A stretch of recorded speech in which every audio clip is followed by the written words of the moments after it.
listening to Jazz Loft.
Good afternoon, everyone. Good afternoon. Good afternoon. Please give yourselves a round of applause for your stamina. Some of you have been here since this morning. We're about to get the session started. It's the last session here in the old fire station for today. And it's a good way to end the day because we're doing it with a writer who has traveled a very long way to come to Trinidad to be with us. Her first time in Trinidad and Tobago, and her first time in the Caribbean, and that is Geetanjali Shree. Please give her a round of applause to welcome her.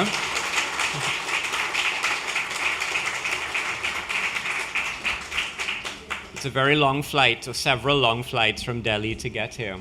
And we're very happy. We could think of no one better to be in conversation with Geetanjali this afternoon than our own Ira Mathur.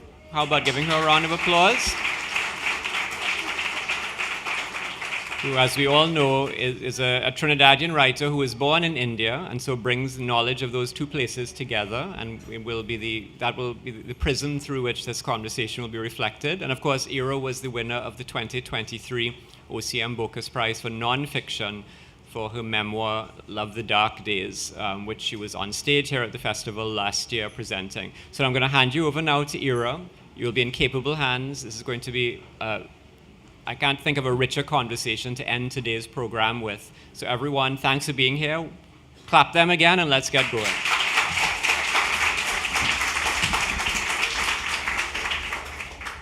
Thank you all for being here. I've never been so starstruck or been such a groupie in my life. So if you hear my voice shaking, it's because of the strength of this amazing book, Tomb of Sands, which won the 2022 Booker Prize for Literature, and it's had a simply amazing journey, and I am in awe in front of Geetanjali because I have literally never read a book like this, and I've read many.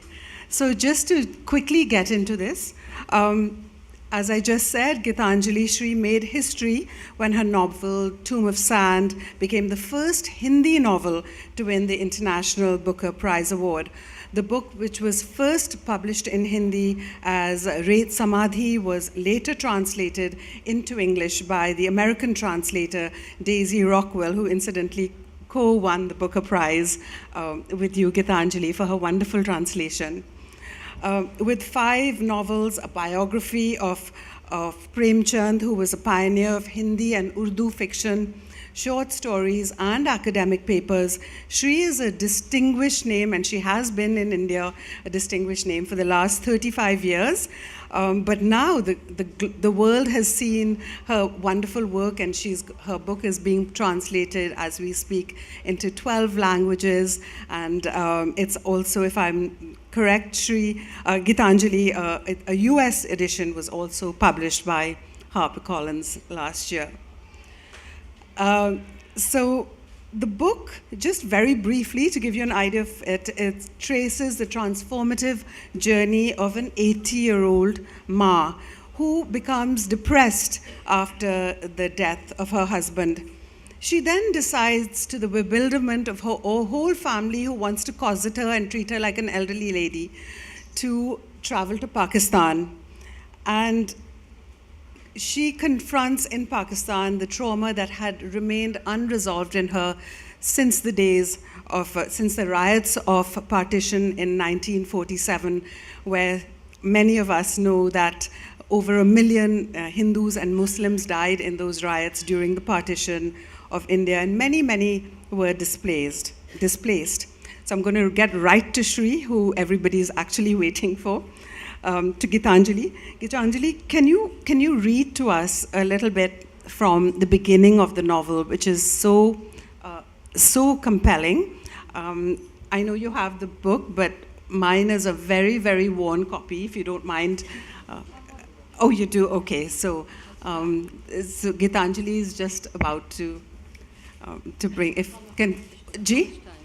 I think that we could start with the first page. I just want to say to you that there she is, and she's going to start. It's on the podium. Ladies and gentlemen, Geetanjali Shree.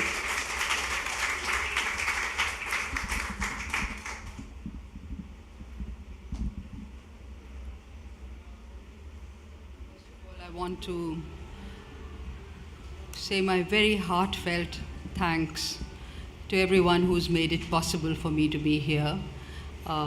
Nicholas, who never gave up on me. It's been difficult to get a ticket and the time and various things to get this far, but Nicholas was at it, and I also refused to let him, back out. So finally, I have made it, and I'm really, really happy. It's my first venture into the Caribbean, and I come with a lot of ignorance, a lot of excitement, and a lot of hope that I'm going to go back from here a slightly more knowledgeable and sensitive person. So thank you, all of you, for being here. And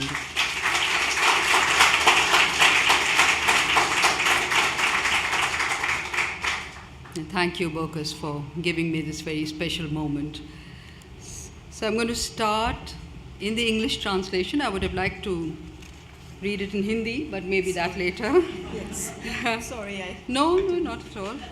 So it's better to be able to communicate than to just be self-indulgent. So this is just the beginning of the novel. A tale tells itself. It can be complete, but also incomplete, the way all tales are.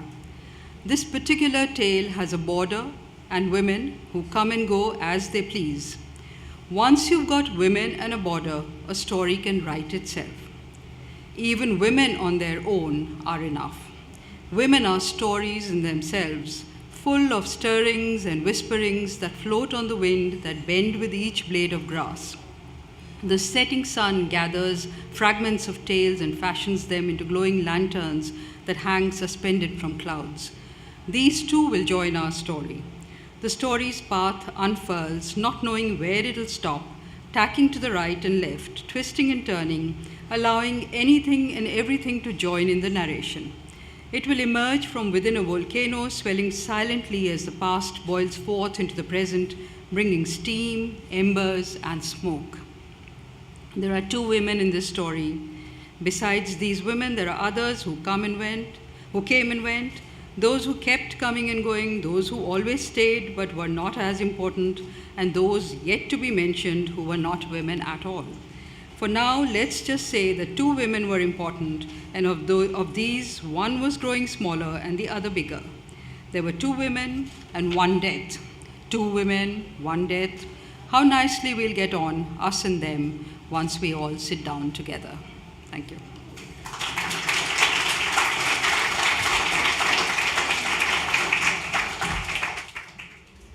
So I, like you, was hooked by the first few lines. And if I were to describe this book, it's a book which, if you can imagine a uniform sheet of ice that an author takes and shatters into millions of shards that absorb the light differently. It's a book of India in miniature, a multilingual India. And there are lines where Hindi, Urdu, Punjabi, and Sanskrit are untranslated and feel entirely natural. Sanskrit classics, Bollywood movies and songs, it's all there. The saris of India, which I had to actually go and look up, they're just gorgeous descriptions. Geetanjali, in some ways, this book felt to me like a love letter to India. Do you feel that it's turned out that way? Is it still loved that way by whom? I'm just wondering whether the entire book itself is like a love letter, because in a sense, it has absorbed and captured so much of the complexity of an India that is actually shape-shifting, because people tend to see the world, especially these days, in a very binary way. And this book kind of explodes all of that. Well, certainly, the way you describe it makes sense. It is a love letter. But I'm going to say that same thing in many other words. I mean, every writer who's writing something or describing a world is writing a love letter. You know, a love letter of a world they're concerned about, a love letter about a world they might be losing, a world that they want to hold on to. So similarly, this one is very much a world I have grown up in, a world which is, like you said, full of variety and pluralism, and it's polyphonic, all these languages, all these cultures, and we all know that India is about that. But I would like to say that, you know, a work, even if it's in some very obvious ways about a certain place and culture, it's actually always about much more than that. So I would say it's about, I think there are things there which are about today's world. It's the polyphony of the world, it's the pluralism of the world, and it is a concern about losing those things in the world, in the kind of drive towards a kind of monoculturalism that is taking place. So I think it transcends even the border of just India. I would say that. And that, you know, you come to one of the other questions that I had for you, which is, I do feel that this book does transcend every border, because even as we read about India and Pakistan and how, and you don't come down like a ton of bricks like a politician. You do it so gently. You do it with humor. You almost ridicule the borders. There's a place when Ma crosses over to Pakistan and they're interrogating her, and she's just making jokes until they're confused. So I think that the book is also about, if you read it, it could be about a binary world that doesn't need to be that way, a binary world that was very much created that way by politicians, by people who want to brand people in certain ways. So it could be about Gaza, and it could be about Palestine, it could be about Israel, it could be about Trump's America versus Biden's America, it could be about Brexit.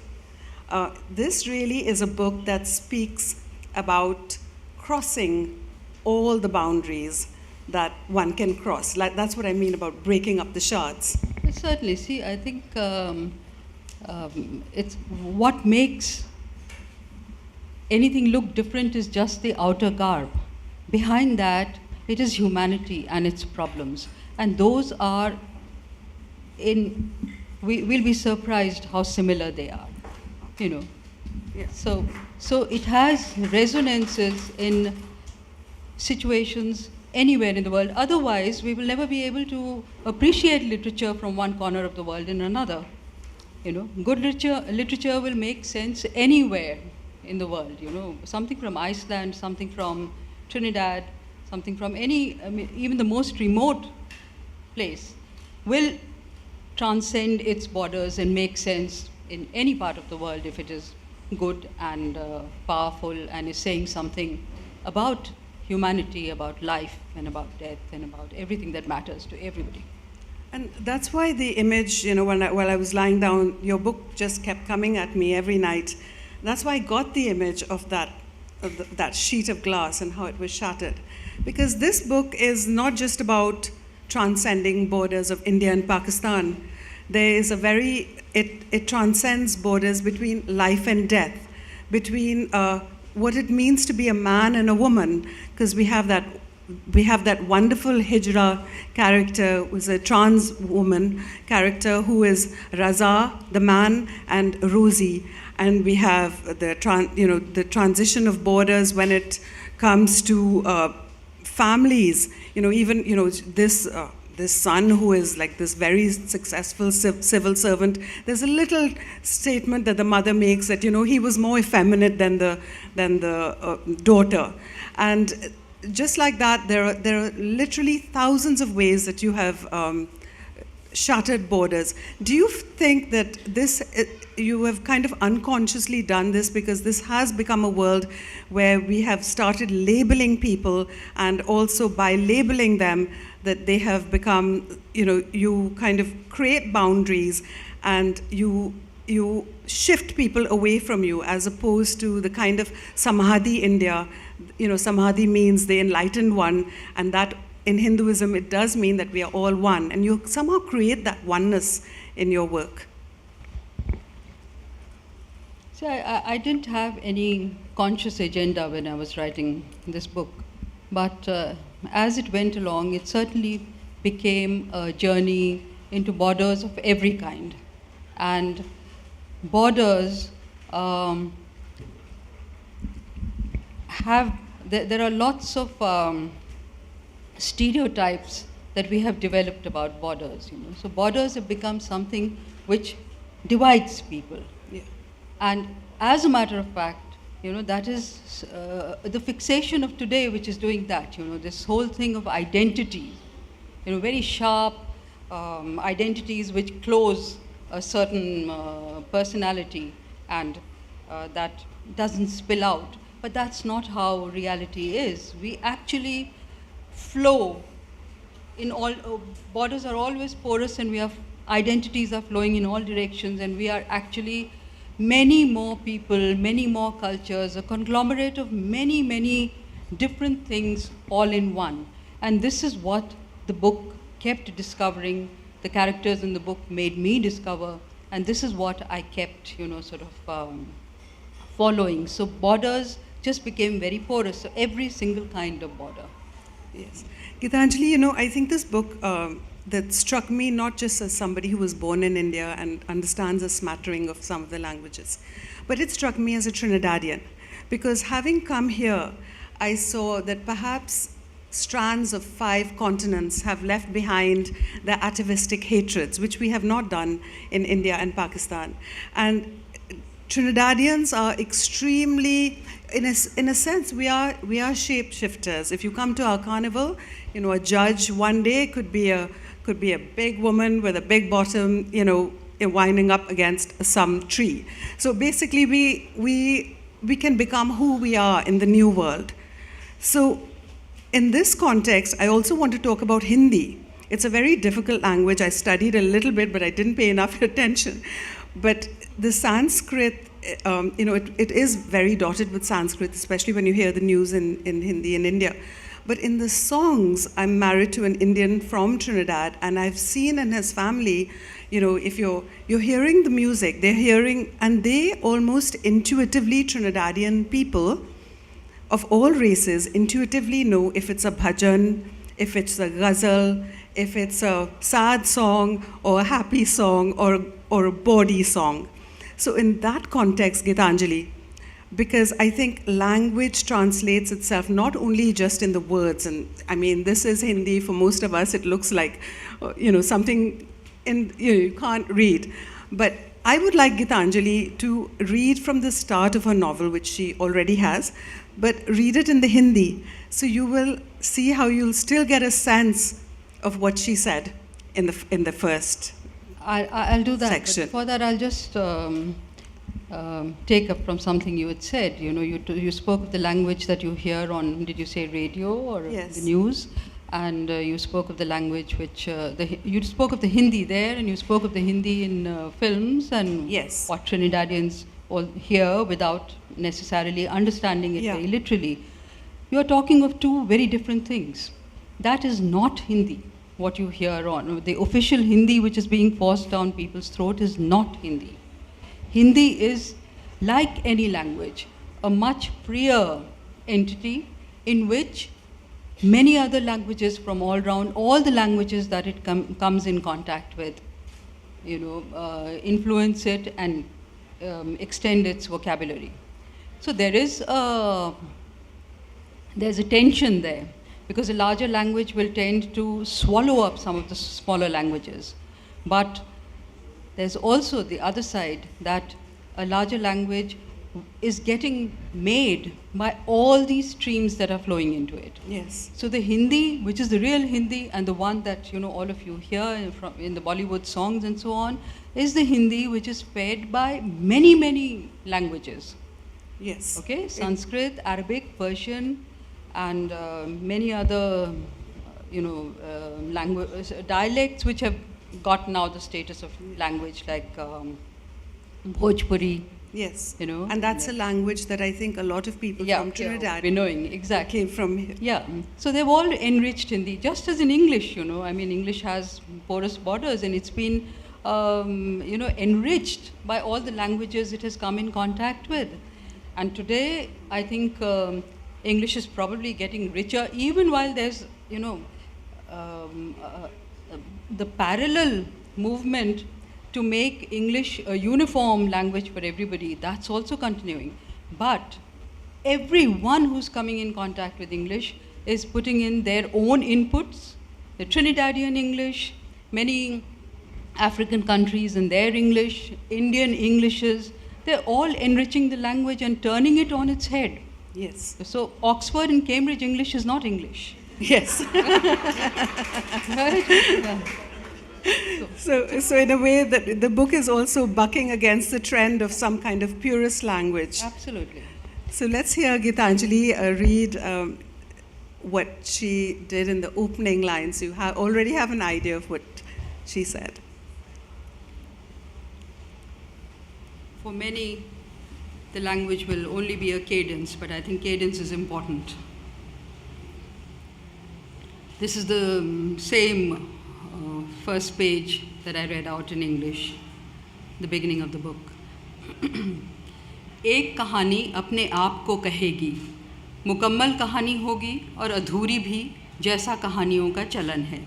दिलचस्प कहानी है, उसमें सरहद है और औरतें जो आती हैं जाती हैं आरम पार। औरत और सरहद का साथ हो तो खुद ब खुद कहानी बन जाती है, बल्कि औरत भर भी कहानी है, सुगबुगी से भरी। फिर जो हवा चलती है उसमें कहानी उड़ती है, जो घास उगती है हवा की दिशा में देह को उकसाती उसमें भी, और डूबता सूरज भी कहानी के ढेरों कंदील जलाकर बादलों पर टांग देता है, और ये सब गाथा में जुड़ते जाते हैं। राह आगे यूं बढ़ती है, दाएं बाएं होती घुमावती बनी, जैसे होश नहीं कि कहाँ रुके, और सब कुछ और कुछ भी किस्से सुनाने लग पड़ते हैं। ज्वालामुखी के अंतर्घट से निकलता चुप चुप भरता भाप और अंगारों और धुएं से फूटता अतीत। इस किस्से में दो औरतें थीं, उन औरों के अलावा जो आईं और चली गईं, या वे जो बराबर आती जाती रहीं, और वे भी जो लगभग लगातार रहीं पर बहुत अहम नहीं थीं, और उनका तो अभी जिक्र ही क्या जो औरतें नहीं थीं। अभी ऐसा कि दो औरतें अहम थीं और उनमें से एक छोटी होती गई और एक बड़ी। दो औरतें थीं और एक मौत, दो औरतें एक मौत, क्या खूब जमेगी मिल बैठेंगे जब साथ हम और वे। शुक्रिया।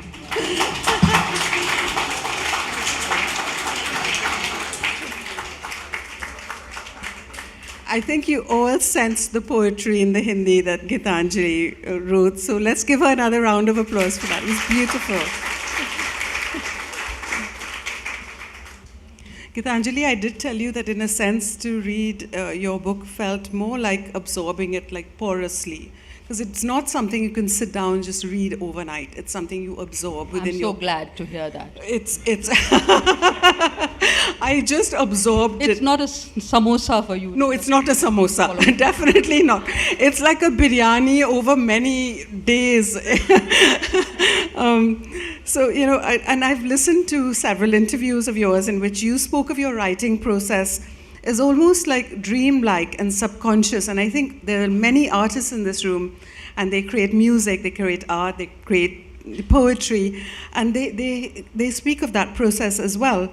So there's, there's magical realism here. Animals speak to one another, crows observe, birds understand the meaning of love in a way sometimes humans don't.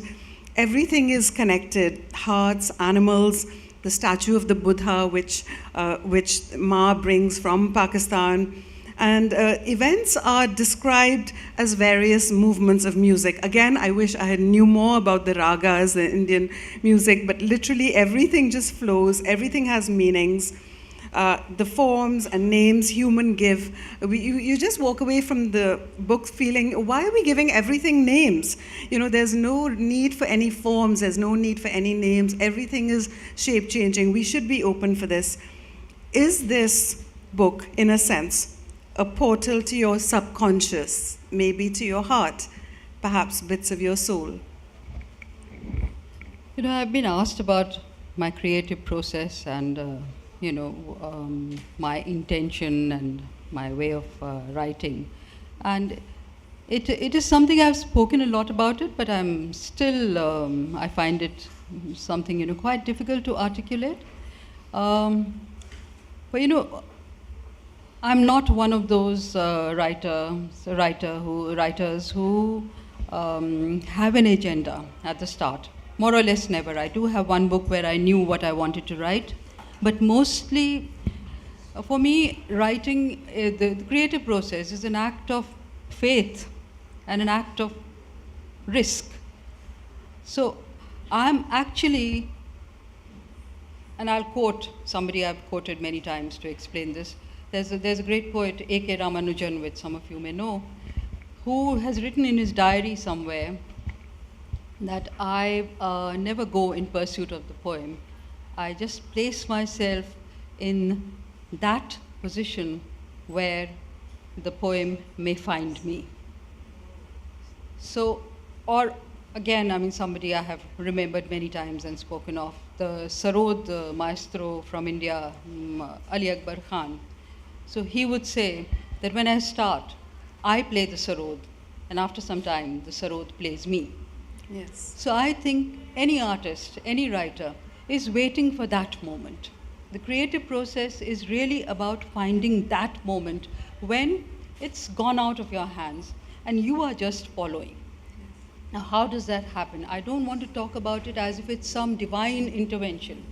I think, and again in this context, I have spoken of this many times, I said I think we rely too much on something we call the brain, which we think is located here. Yes, the jalebi that you call in your book. Yeah, a jalebi.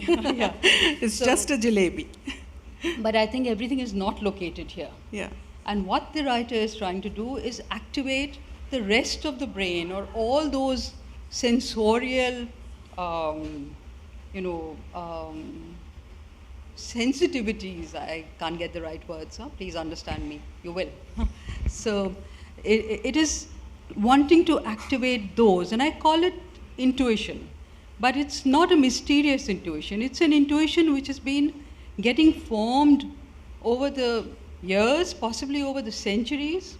My history, my geography, my experiences, the experiences of other people, imagination, dreams, my dreams, they're all feeding into it and making it richer and richer day by day. And it's giving it I'm also honing my aesthetic sense somewhere there. Now, where is this intuition located? Maybe it's here, maybe it's in my entrails, and it's those hidden layers from my entrails that I need to pull out. And however risky that might be, however dark that might be, and it's going to be a discovery for me, and it's a risk because I may fail, I may not. So it is that which guides me on. And it is that intuition which also tells me where to stop. So, it's not, I can't work it out, but it tells me, or the woman, so many people have said that it took her, we were speaking about it with my friend just this morning, that it took her, at least 100 pages, if not more, to move from that bed. Yes. So, and then suddenly she started doing many things. But for so long, people, many readers have said, we are reading and nothing is happening, she's just lying there in bed. But I can't do anything about it. She has to decide when to get up. She decides. And then I can't do anything about that. Oh God, she gets very wild after that, trust me. So she's lying in bed and she looks like she's had enough of life and she's ready to just pass on. And she turns her back to her family, which keeps coming in to persuade her to get up, and she doesn't want to get up, and she seems like she wants to push into the wall. And so it starts off with her always looking like she's turned her back to the world and life and wants to bury herself alive in the wall. And slowly it changes to, almost without my knowing it, unobtrusively, it seems to become that she's worming a hole through the wall to actually get out on the other side and have another innings. Yes. And that is exactly what she does. And all that the writer can helplessly do, but quite excitedly, is to follow her. Quite excitedly. Yeah. And I love that your heroine is an 80-year-old feisty woman, that she doesn't, her stick turns into a wand. Mm-hmm. It's full of butterflies and it's got rainbows in it, and it flings itself in the air, and she gets this new energy from it. But I want to come back to your writing process. And I know. sorry if I'll just interrupt you for a Please do, please. Because you spoke of magic realism, and I just want to go back to that. You know, magic realism, everybody talks about like it's something which is grafted from above as a kind of technique. But, you know, for God's sake, look around. Life is not about staid reality. No. Reality itself is magic realism. Totally. Totally. And I think we've seen this in Trinidad ourselves. Yeah. The man who's, declared dead, his funeral is going on, he swims in from shore, he just left his clothes. There's lots and lots of stuff that goes on in Trinidad. And we take it very much as part of our lives. Folk law, all of that is very steeped into our identities, I think. But I want to come back to the writing, because there are lots of writers here. I know that at some point you said, it felt painful. And it went on for a little too long. And I think that's a problem that a lot of writers feel, that why is this feeling so painful? You know, where did the pain come from, and how did it resolve itself? Or did it just happen as well? Like I said, you know, it's like the writer is not really a god who's creating something. You know, we're dealing with something which is a live entity. So it really has to be an interaction, and I cannot control completely, you know, everything that's happening there. And I had absolutely, I just couldn't understand why that novel would not, behave like it's done now and it's going to step out. Why, when I could have told you the whole story, at least 2 or 3 years at least before finally I could give it to the press, I already knew every single thing that was happening there. And I had the whole book done. And this is what I repeatedly said to my publisher, and who kept saying, in that case, why aren't you giving it to me? So I said, no, it just refuses to get out of my hands. and it was really sort of oppressing me. And the other analogy I gave was that, I felt like I'm way past the pregnancy term. Yes. And just feeling heavy and unwell. And it's full term now, but why isn't the birth taking place? No, so it was that kind of oppressive feeling which I didn't have with my other books. And I really couldn't tell you why that was so. Why? And I kept looking at it. I would tinker with it, of course. Writers, every time they look at it, they do something unnecessary or necessary. They just carry on. So I kept doing that, but I didn't know why it was still not ready to go out into the world. And one day, I don't know when, it happened, and I could give it to the publisher. And I'm telling you, this is completely, sort of honest confession that I'm making to all of you, that when the publisher, who had been waiting for so long, and I must say I'm very privileged, because he just wants my books and he wants to bring them out overnight if he can. So the book came to me very quickly. And he sent me the first copies, or maybe somebody came and gave them to me. And I'm sitting here, and this pile of 6 books is sitting in front of me in the table. And I'm sort of looking at it with sort of dread. And I didn't have the courage to go and touch it. I didn't have the courage to open it and see. So it was something which was a different experience, this book. I feel maybe it carried too much of a world that I had built up, or which was growing in me over so many years. So it was really too big a thing which was getting transferred out there, or getting created out there.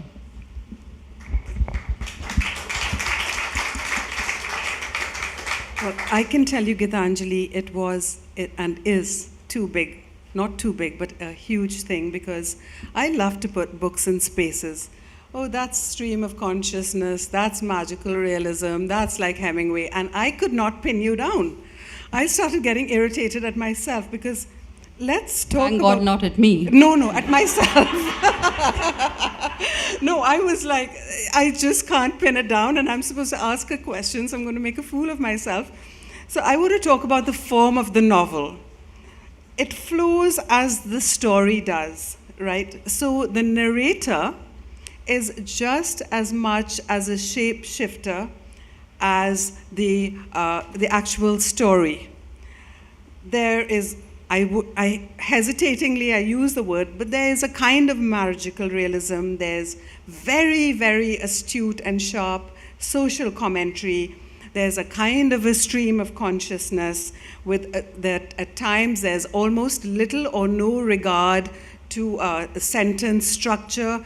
A chapter could be 4 words, or it could go on for 5 pages. So, and you know, it's a sentence. And the narrator's interior voices are sometimes, it could be Beti, it could be who's the daughter, or Bahu, who's the daughter-in-law. It could be a flock of, it could be crows. It takes the form of, once beautifully, it takes the form of theater. And I want to come back to your you're working with theater. And there's that beautiful, heartbreaking image of the butterflies actually telling the story of what happened to Ma all those years ago during partition. Yet somehow you manage to pull together all the strands.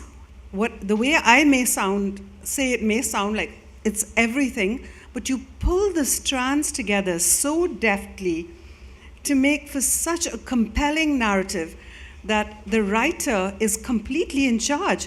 And yet you play with us, Geetanjali. You start a story and you say, but I'm not going there. That's for another time. And you say, this is magical realism, and then you say, but you know, this is just a story. So you play with us. Tell us about how do you realize that you have did you want to create a completely new form for the novel, for the Indian novel, for the great novel of India? I'm vain and arrogant, but not in that way.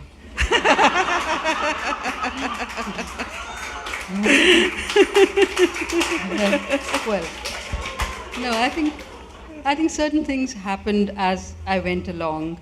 One of the things which I think was propelling me was a sense of complete freedom. And I say freedom, I'll put it in inverted commas because we don't know, I mean, we may be nursing the illusion that we are completely free, and we may have all kinds of things, working on us. I wouldn't know about that. But the desire in me and the insistence in me that I would be free and no one's going to look over my shoulder and tell me, turn left now, turn right now, stop now, and this is how you do it, and this is what a novel is, and this is what a character is, etc. I mean, I'm not listening to anybody, I'm not looking at anybody. There's a kind of audacity that gives you, for which I think you have to be willing to fail. You have to be willing to completely lose balance. So I had that willingness in me. So that actually, I think, made the book, gave it a lot of its, capacity to burst through borders of all kinds.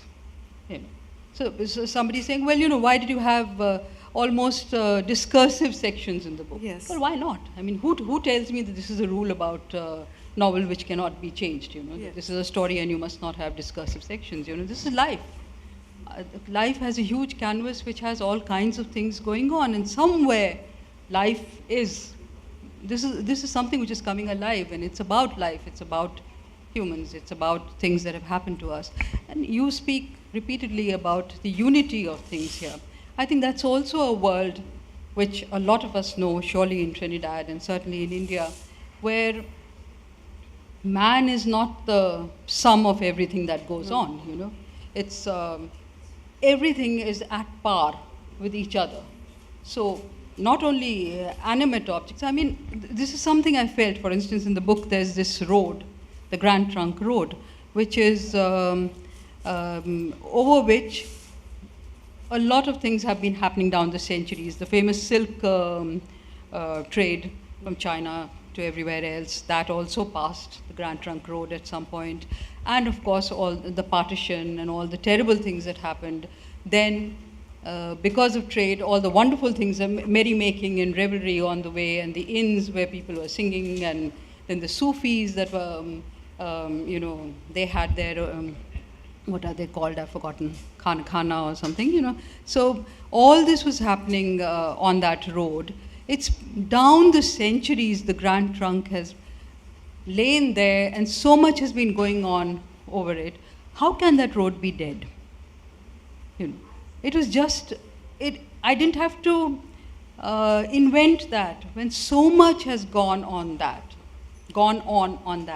How can it be an unfeeling, dead, whatever, cement, stone, whatever road? It just can't be. It becomes a live entity. So animate and inanimate also became at par in this book, and certainly humans and all living creatures, which I think is a philosophy that a lot of us know very well and have lived. So I think it's words. Words are not just some dead medium that we have created in which we, blow our breath and put a meaning there and convey it. They're not just vehicles, to be used for a message. Words are something in themselves. You say a word, it has a sound. You say a word, it brings up histories, it brings up all kinds of contexts. And the same word in different languages will bring up different things. You're dealing with something which is a live entity. So for me, everything was kind of, therefore, difficult also, because everything was alive. There was nothing fixed and rigid and in any way just, fossilized out there. Everything was moving. You said shapeshifter, I never used that word, but yes, it was like that. And that is how that book, just kept becoming all sorts of things. So at this point, I'd like Geetanjali to read something. There's a family is a very important theme in the book, and as is love. So there's two huge themes. One is love, and the definition of love is just so huge and beyond anything that we use in our daily lives, and the other is family. And of course, like you have drawn from so many texts, like you said, and please read something from there, and so we can enjoy that.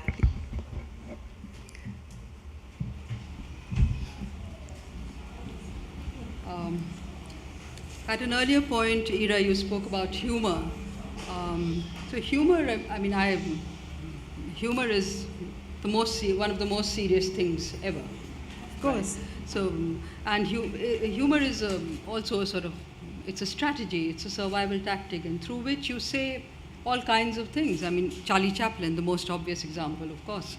But humor is something we deal with all the time in our lives to get on, to live. So I think that is how humor has come in a lot in this book. Family, you say that it's about family, and a lot of people have said, yeah, she writes mostly about family. But I don't think family is, just something small. Family is a microcosm of everything that's going on everywhere. And, we talk to each other and we talk about the range of ideologies that live within the family. So all the politics on earth, everything on earth is there in the family. So this is a little take-off on family, and it's about the daily bickerings that go on in the family, where everyone's running everybody else down, and the same thing it's different when I do it, and it's different when you do it, and these bickerings mostly come to nothing. They're just silly and unpleasant at the most, but sometimes they conflagrate into a big war, as they did in the Mahabharata. Yeah. So all of you who know the great text Mahabharata from India would know that Mahabharata is also about the war within the family between brothers for the kingdom. So it is, and the war which destroyed everybody. So it's so we even say that when two people are fighting, we say there's a Mahabharata going on between them. Anything we say about the Mahabharata could also be said about families. They contain all that exists in the world, and whatever they don't contain does not exist. Not even in the imagination of a poet. That is, the gone astray terrorist, the hot-headed leftist, the female and the feminist, the everythingist and the opti-pessimist, all in the family, or in the Mahabharata, whichever you prefer. The world is in the Mahabharata, the world is in the family, and thus the Mahabharata is in the family. The daily flare-ups, each one a Mahabharata. For this reason, every member of the family knows that what exists in me exists in no one else, and what does not exist in me has no call to exist. And that I have the brain, others have the money. And that everyone has taken advantage of me, so from now on I won't do anything, let the rest of them do it. And that I'm the most tender-hearted despite living far away, while you are right here, yet so completely inconsiderate. And I'm always the giver, and you're always the taker. And wow, your wheeling dealings are just because you're such a friendly soul, but if I do the same, I'm cold and calculating. When you are quiet, you're polite, but when I'm quiet, I'm wily. If you did it, it's good etiquette. If I do, it's fawning flattery. If you say it, it's candid. If I do, it's just rude. If I ask, it's obscene curiosity. When you do, it's sympathy. If I do it, it's for my own convenience. If you do it, you're most beneficent. If I do it, I'm being stingy. If you do it, you are being thrifty. If I'm quiet, I'm acting proud. If you are quiet, you're bashful. I'm extremely secretive, but you are just reserved. And my fashions are four, whereas yours are cutting edge. And if I lose something, what's the big deal? But if you do, you've been robbed, woe is me. And if I do something, it amounts to nothing. But your merest intention of doing something amounts to actually doing it. That is, I'm what I've done, you are what you've thought. And what I said was scornful, but when you said it, it was just a joke. When I said my piece, I was being a show-off, but when you had your say, it was the unvarnished truth. And if I got it, I grabbed it, but if you got it, it was your right. And if I said it, I was deluded, but if you said it, you were just right.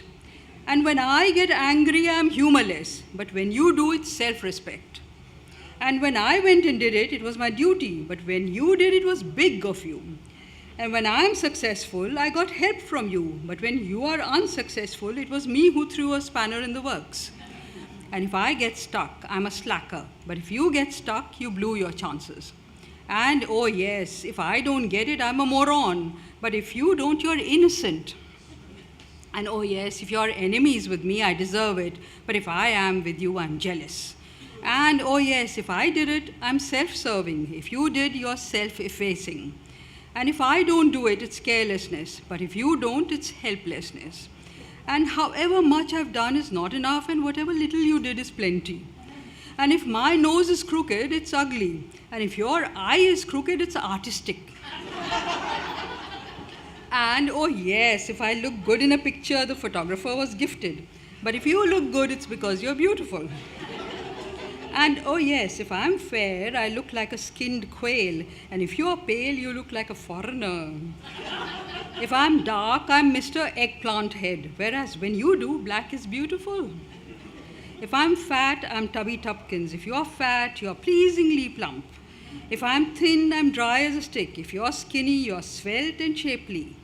And if I turn on the AC, I'm decadent. But if you do, you suffer from delicate health. When I drink, I'm drunk. When you drink, doctor's orders.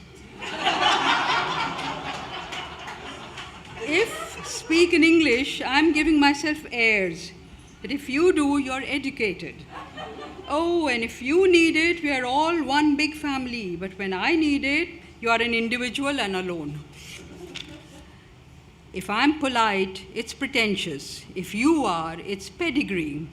If I live by the fruits of my labor, I'm a crude drudge. But when you cling like a leech, it's a cultural custom. Family and my own decency have destroyed me. Otherwise, I'd have been like you, director, professor, officer. And yes, your work is the bee's knees, but mine's a hobby, if you please.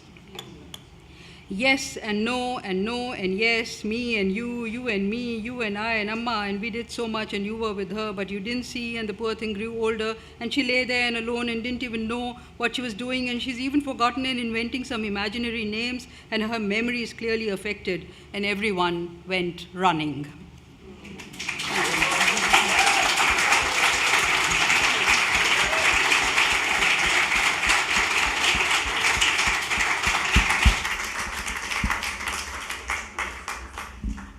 Absolutely brilliant. I've printed it out and put it on my fridge.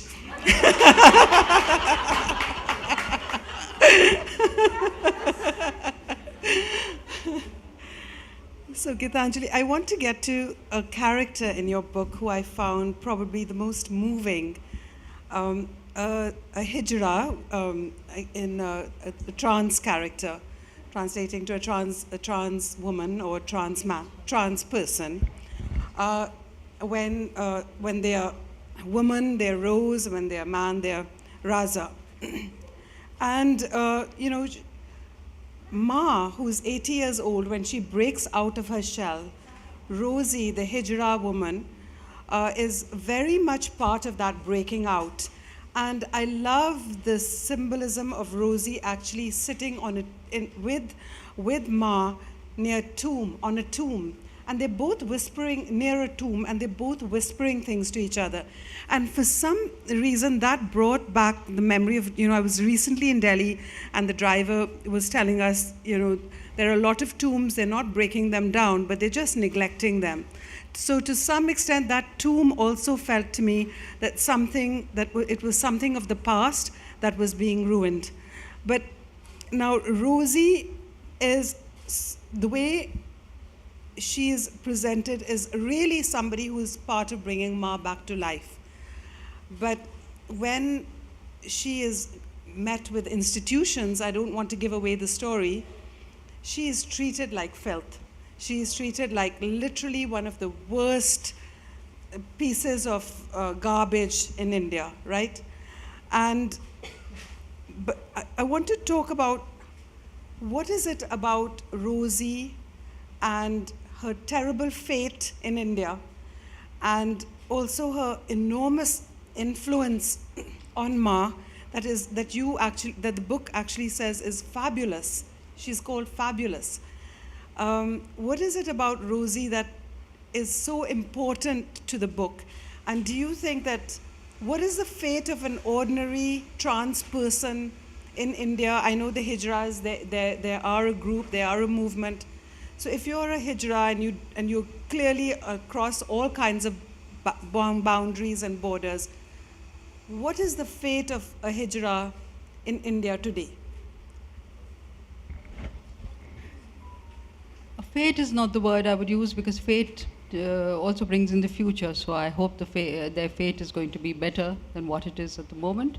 But yes, it's a difficult thing to be a trans person, perhaps in any part of the world. I mean, why just India?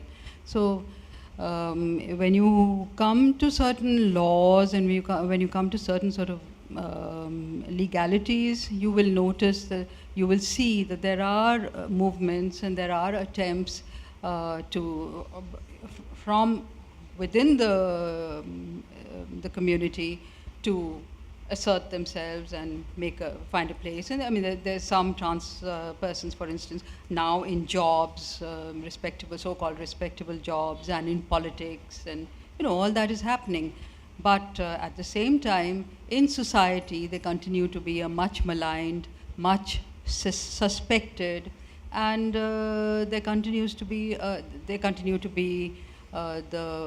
from belonging to the poorer sections of society, the shunned people, and certainly not having an easy life. So it's not an easy situation at all. And, I mean, India is a country of so many divisions, and this division also falls along with so many other divisions. So if you happen to be a trans person from an upper class, then possibly you have your little island in which you manage to make a place for yourself. But if you're not, then you are out on the street. You could be begging. You would be looked down upon, and there would be all kinds of terrible things that you would be exposed to. So certainly not an easy thing. But I think as a writer, again, I mean, I'm sorry I'm repeating that, but it's not a completely conscious decision that I am going to bring in a trans person. She walked into the book. But there's so many, living around me. I keep seeing them, and as a matter of fact, I must admit I'm not really doing anything particular for them. But I think one of the things that happens to a writer is that she doesn't, I think that is one of the things ingrained in literature, that you don't want to let things and people go unnoticed. You don't want, especially the marginalized, especially those who are not being looked at, you don't want to be, forgetting. So your whole struggle and your whole, what do you say, you're striving towards not forgetting, not noticing. And therefore, a character like Rosie, who had this kind of double life where she would also be Rosie. I mean, when it suited her, she was a woman, and certain roles in which, when she needed to buy a house, she was a man. So, things like that would happen. So here, it's very natural, I think, for a writer to notice these characters and try and sort of be with them. And that is what happened. That is how she, and this became, like I said, a book about borders being porous, and borders not being there to divide people, but rather to just, as a kind of convenience, but not to just shut them out from each other. So in that, somehow the walking in of Rosie was so natural, because, her whole personality, her whole physical reality was about a border which flowed this way and that. So Rosie absolutely fitted into the work and claimed her place in it. So that brings me to my next question. In a sense, Rosie was symptomatic of perhaps the people who are marginalized in society, perhaps increasingly. I say this hesitatingly, but I know that increasingly India has become a lot more nationalist under the BJP government. I'm seeing my dad giving me looks here and my mom nodding approvingly. So I don't know what to do, but sorry. But, and it looks with this second round of election that is going on even as we speak in India, it does look like the BJP government will come back to power, and they have made no secret of the fact, especially with the recent events in Ayodhya, where where the temple was built on the site of a masjid, that they are quite without any compromise moving towards an India that is more uniformly just one religion, and perhaps moving away from the pluralism that Nehru had in mind, in 1947, in the independence of India. So I suppose I'm asking you if he, Rosie, Raza, in a sense, is, and how horribly she was treated by the authorities, almost like that he was so dehumanized. So is that happening to India, and what can civic society do, and do writers like you and writing like yours, does it shift the needle at all? Well, Ira, I'm going to give very inadequate answers. I must say that I cannot speak with great expertise on politics. But I'll speak more impressionistically. I'll speak much more as a concerned citizen, certainly. But one of the first things I would say is that this is not in defense of India, but why are we isolating India. I mean, there's something happening in the world today. Absolutely. You know, there's some growing insecurity, some breakdown of ethics, some breakdown of ideals, which is turning people, you know, to dictatorial tendencies, or trying to sort of make everything uniform to better control.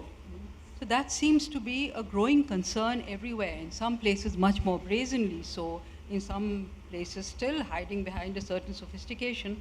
But nobody is fooled. We know what's happening. So that's one thing. I mean, what is it? I mean, I'm sure there are people here who could answer that better. You know, what is happening in today's, I mean, we have to save the world, not just India. We have to save the world. You know, we have to save pluralism in the world. We have to bring equality in the world, and we have to break down borders in the world. You know, so it's not what again. India is a microcosm, or everybody is mirroring everybody else. You know, so that is one thing. You know, I would like to say that it is about the world. What can a writer do? Well, you know, there was some terrible moment. I've forgotten. We've had so many terrible moments in recent times. And this very famous writer from Pakistan, who I was very lucky to have known, now he's no more, Intizar Hussain. So he said, what can a writer do except the only thing that he or she knows to do, that is write. So a writer will just write. Writer has to keep that voice alive, has to just keep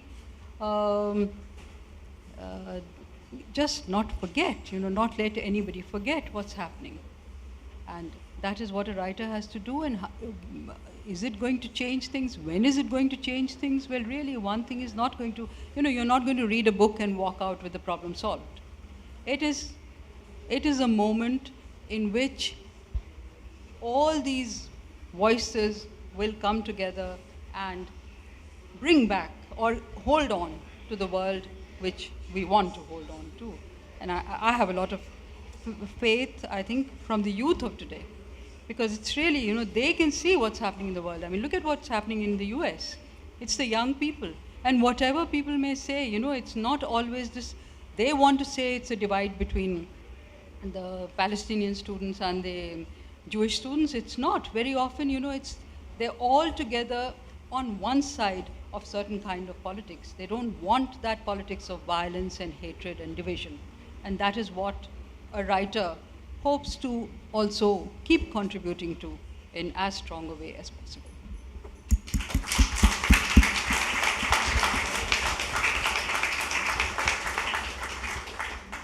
My next question to you is the personal political? What you wear, what you buy, where you go, how you speak, is it always political? And is the political always personal?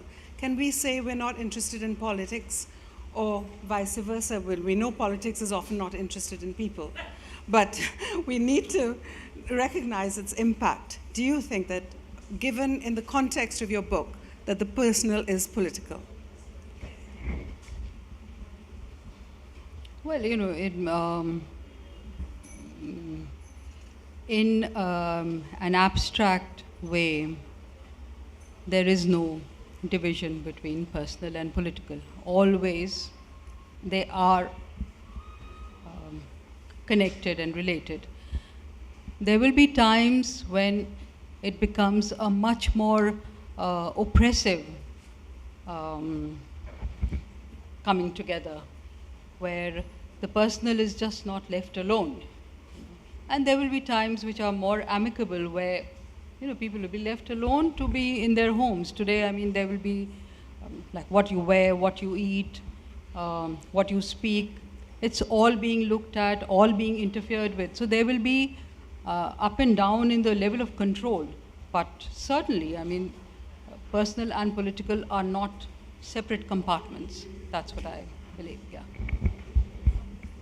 I know you're all very curious to ask Geetanjali some questions, and we have 10 minutes left. But Geetanjali, this is, to me, I read this book, and in the end, for me, it's a love story, and perhaps I'm a romantic. And Isn't every writer always writing a love story? yes, I think so. Well, seeing this, I would say so. So I'm just going to ask you to read just one page from, when Ma actually ends up meeting Anwar from Pakistan, her long lost love. Would you be willing to read that, and then we'll open up to questions? It's a bit. Okay, so it's got details that's going to give away. So you know what? Shall we open up the floor? So let's open up the floor. I don't know if there's anybody around with mics. I can see there are a couple of questions here. There's one there and one there. Let me stand up as if I'm standing in the door. Okay. You warned us when you stood at the dock the second time that humor is sometimes a thing to convey quite a serious message. Many a true word, and in Trinidad we say true joke, ain't no joke at all.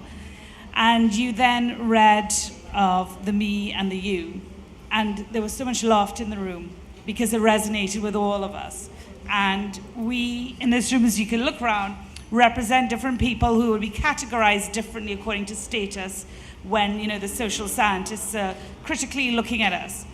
But the one thing that's come out is universality. If I had to say one word that's come out and I felt really strongly in the discussion, and I haven't read your book as yet, is universality.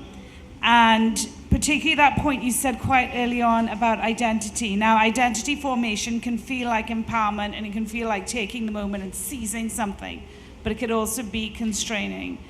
And what is your view that to write about something, it has got to be something that you've personally experienced, that has something to do clearly with your identity and your personal vesting, as opposed to perhaps imagining how somebody else might feel in certain circumstances? Well, one has to give a mixed answer to that, because I always find that quite interesting that, people ask a fiction writer how much of that is autobiography, and they'll ask an autobiography writer, how much has just been made up. Yeah. So do we always suspect what the other person is doing? No, I'm teasing. But see, I think many different things will go into the work. So certainly, I cannot pretend that I will not be there, or in my experience or experience that I know of others, close at hand, will not be there. Of course, it'll be there. But the very fact that I'm making it fiction means that I will be, doing whatever I want with it. Taking license with it and twisting and turning it in all sorts of ways, and that makes it fiction. Otherwise, nothing is completely out of nothing. So it has to come from real experience. So to that extent, yes, it's all there. But like somebody said to me, my first novel had. Well, anyway, let us say in this one, so somebody says, "Oh, are you the daughter?" So I said, "No, I'm the crow." and actually that may be funny, but on the other hand, actually I may be the crow, So what the crow is seeing and what the crow is sort of representing may very much be things that I'm feeling about the world.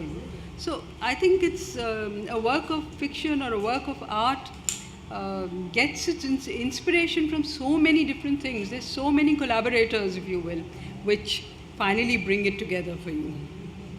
Yeah. Thank you.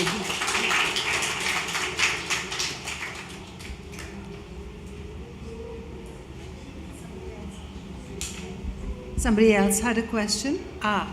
We have Annie, and after that, yourself. Annie Paul right here.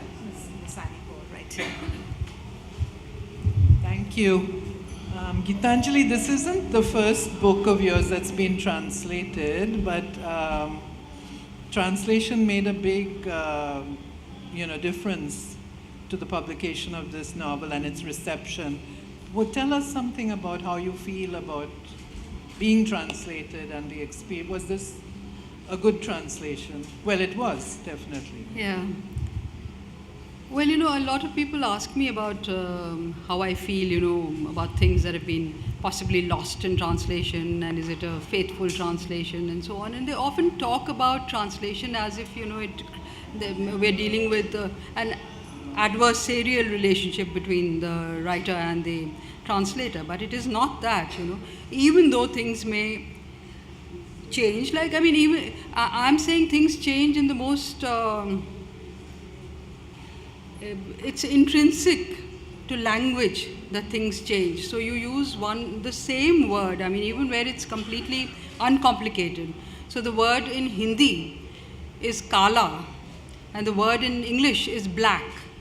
And there's no reason why, there's nothing similar about them. And when you say one, it's already got a different sound. When you say the other, it's already got a different sound. And, in different places, it'll throw up different things. So everything will change in translation. But I'm going to tell an anecdote, since you asked this question about translation. So it's not about literally carrying the sentence from one or the words from one into another language. It's really about carrying, if you can, the mood, the cadence, the philosophy, the sentiment, So it's that, or let us say in Daisy's case, carrying the humor in the play there was in the original. She did it, and some of it she did in a parallel way. She couldn't do it with the same word, but she could do it with some other word in that chapter. And she did, and that worked very well. And like you said, it gave the book just another personality and another innings. But the anecdote is completely frivolous, if you will, real, frivolous, but I think very meaningful. And not a shred of exaggeration here, and no invention here, no imagination here. Okay? It's just relaying something which happened. So I was in one state of India where they speak their own English, okay, which many other people who speak English will not understand. Yeah. So they, as in this cab, and we stopped somewhere, and the cab driver, another cab also sort of drew up and stopped somewhere there across the road, and this cab driver evidently knew him, so he called out in greeting, and he said, "How are you? I hope." Okay? And the driver from that side said, "Somewhat, I think." Okay. And this was a full, they knew what, "How are you? I hope you're well." And somewhat, okay. But "How are you? I hope, somewhat, I think," was the exchange, which they perfectly understand. And I think translation has to capture that, It's not about literal every word. Yeah. Yeah. I think we have time for one quick last question, and then our time is up. Is that me? Yes, indeed. Just for context, I'm a psychologist from South Africa and a writer too. Do you know when you said that you were sitting and you looked at the books when they were printed, and you were scared? Could you speak more about that fear? I don't think it was just about, did I get it right? There was more there, right?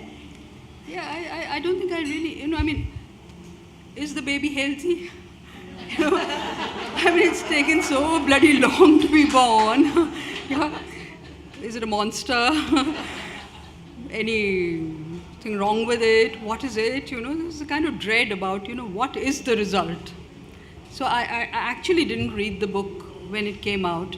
And I'm discovering it bit by bit when I have to do, when Daisy and I are not together and I have to read the English, then I discover, oh, that's what she's done. Yeah. So it was that kind of sort of, dread about something which didn't happen in the predictable way. So you're not completely sure, if it's happened right now. Yeah.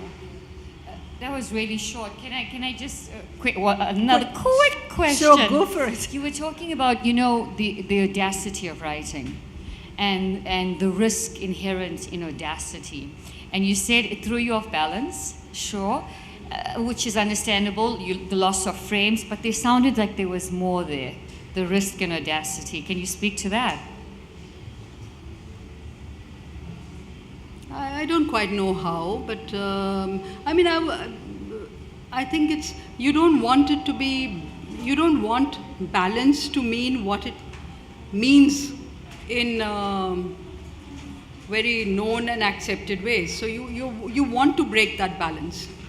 Definitely. You don't want to, if balance means standing straight, then you don't want to stand straight. And you're trying to discover another gait, you're trying to discover another tone, you're trying to sort of walk a bit crooked or walk some other way, but then there's the risk that you might fall. But you have to do it without falling, and if you've done it well, then it might become a beautiful new dance movement. Might. Yeah, might. Otherwise you might fall. Ladies and gentlemen, Geetanjali Shree, thank you so much for being here.